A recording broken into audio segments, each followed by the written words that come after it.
ആദിത്യൻ്റെ branch office ഉദ്ഘാടനം ആണ് ഇന്ന്. സിവിൽ എഞ്ചിനീയർ ആണ് ആദി. ആദിയുടെ അച്ഛൻ ജനാർദ്ദനൻ, അമ്മ ജെനി ക്രിസ്ത്യനാണ്. സഹോദരി ആദിത്യ. 3 പേരും ഒരു ആക്സിഡന്റിൽ മരിച്ചു. ഒറ്റയ്ക്കായ ആദിത്യൻ ആത്മഹത്യയ്ക്ക് ശ്രമിച്ചെങ്കിലും തക്ക സമയത്ത് ആകാശ് കണ്ടതുകൊണ്ട് ജീവൻ രക്ഷിക്കാൻ കഴിഞ്ഞു. അതിനുശേഷം ആദി ഗൾഫിൽ പോയി. 3 വർഷം കൊണ്ട് അച്ഛൻ്റെ ബിസിനസ്സിലുണ്ടായിരുന്ന കടങ്ങളൊക്കെ വീട്ടി. ഗീത ബ്രോക്കർ ചന്ദ്രനെ വിളിച്ചു വരുത്തി. അത്യാവശ്യം അറിയപ്പെടുന്ന ബ്രോക്കറാണ് ചന്ദ്രൻ. രവീന്ദ്രൻ്റെ വിവാഹകാര്യം പറഞ്ഞു. തന്നെ രവിയുടെ പെങ്ങളായിട്ടാണ് പരിചയപ്പെടുത്തിയത്. ആദ്യത്തെ ഭാര്യയെ കുട്ടികൾ ഇല്ലാത്തതിനാൽ ഡിവോഴ്സ് ചെയ്തതാണെന്നും പറഞ്ഞു. എത്രയും പെട്ടെന്ന് വിവാഹം നടക്കണം, ഗീത പറഞ്ഞു. ഞാൻ ഏറ്റു പെങ്ങളെ, ചന്ദ്രൻ ഉറപ്പ് കൊടുത്തു. അവിടെ നിന്നിറങ്ങി. പാറു ഹരിയുടെ ഫോണിൽ നിന്നും ബ്രോക്കർ വാസുവിൻ്റെ നമ്പർ എടുത്ത് കോൾ ചെയ്തു. ഫോൺ ഹരിക്ക് കൊടുത്തു. കുറേ ഡയൽ ചെയ്തിട്ടും കോൾ എടുക്കുന്നുണ്ടായിരുന്നില്ല.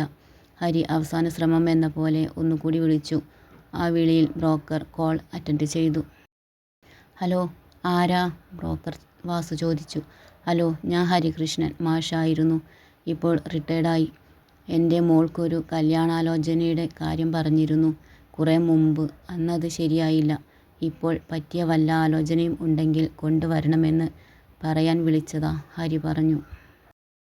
അയ്യോ, മാഷായിരുന്നോ? മാഷേ, ഞാൻ ബ്രോക്കർ പണി നിർത്തി. ഇപ്പോൾ മോൻ്റെ കൂടെയാ താമസം. അവന് ഇതൊന്നും ഇഷ്ടമല്ല. ഞാൻ വേറൊരു ബ്രോക്കറുടെ നമ്പർ തരാം. അയാളോട് ഞാൻ ഈ കാര്യം പറയുകയും ചെയ്തോളാം. അയാളുടെ പേര് ചന്ദ്രൻ എന്നാ. വലിയ ബ്രോക്കറാ. മാഷിൻ്റെ മോളുടെ കാര്യം പെട്ടെന്ന് നടക്കും. അയാൾ നമ്പർ കൊടുത്തു. ചന്ദ്രനെ വിളിച്ച് ഹരിയുടെ കാര്യം പറയുകയും ചെയ്തു.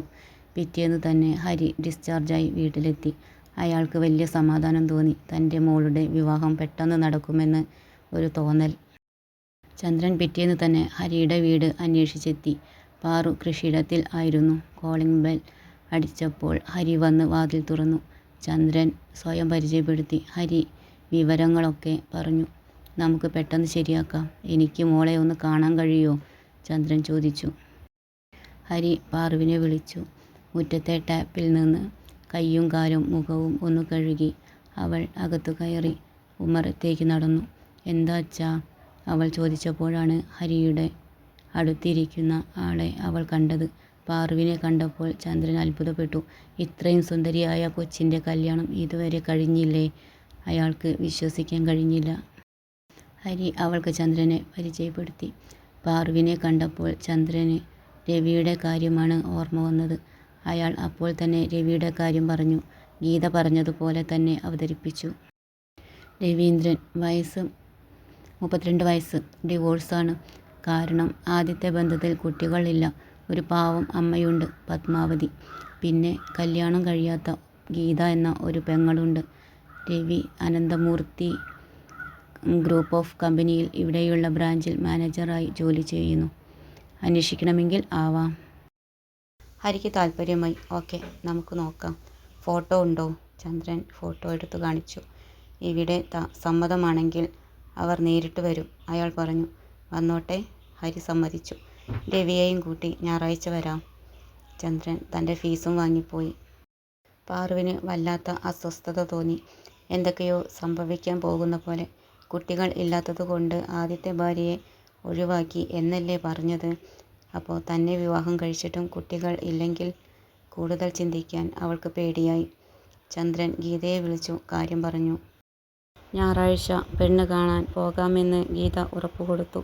രവി ഓഫീസിൽ നിന്ന് വന്നപ്പോൾ ഗീത കാര്യം പറഞ്ഞു. രവി വലിയ താല്പര്യം കാണിച്ചില്ല.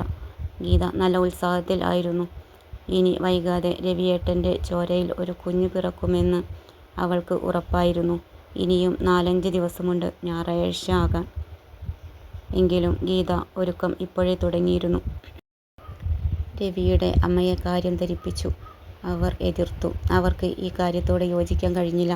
കാരണം അവർക്കറിയാമായിരുന്നു രവിയും ഗീതയും തമ്മിലുള്ള സ്നേഹം. അവർക്കൊരിക്കലും പിരിയാൻ കഴിയില്ല. അതിൻ്റെ ഇടയിലേക്ക് ഒരു പെൺകുട്ടി കൂടി വന്നാൽ അതിൻ്റെ കണ്ണീര് കാണേണ്ടി വരുമെന്ന് അവർക്ക് ഉറപ്പായിരുന്നു. ആ കുട്ടിയുടെ ശാപം ഈ വീട്ടിൽ വീഴരുതെന്ന് അവർ പ്രാർത്ഥിച്ചു. എല്ലാവരും എതിർത്തിട്ടും ഗീത രവിയുടെ കല്യാണം നടത്തുമെന്ന് തീർച്ചപ്പെടുത്തി. അങ്ങനെ ഞായറാഴ്ച എത്തി. രാവിലെ തന്നെ ഗീത കുളിച്ചൊരുങ്ങി രവിക്കും അയൺ ചെയ്ത പാൻറ്റും ഷർട്ടും എടുത്തു നൽകി. ഷൂ പോളിഷ് ചെയ്തു കൊടുത്തു. അവനെ നിർബന്ധിച്ചു കാറിൽ കയറ്റി. ഗീത കോ ഡ്രൈവിംഗ് സീറ്റിലും കയറി. രവി തന്നെ ആണ് ഡ്രൈവ് ചെയ്തത്. പാതി വഴിയിൽ വെച്ചു ചന്ദ്രനും കയറി. 2 മണിക്കൂറിന് ശേഷം ഹരിയുടെ വീട്ടിലെത്തി. പച്ചപ്പ് നിറഞ്ഞ തണലുള്ള അന്തരീക്ഷം കണ്ടപ്പോൾ തന്നെ രവിയുടെ മനസ്സിൽ തണുപ്പ് വീണു. ഗീതയ്ക്കും സന്തോഷമായിരുന്നു. ഹരി അവരെ ഉമ്മറത്തേക്ക് ക്ഷണിച്ചു. രവിയും ചന്ദ്രനും ഉമ്മറത്തിരുന്നു. ഗീത നേരെ അകത്തേക്ക് കയറി.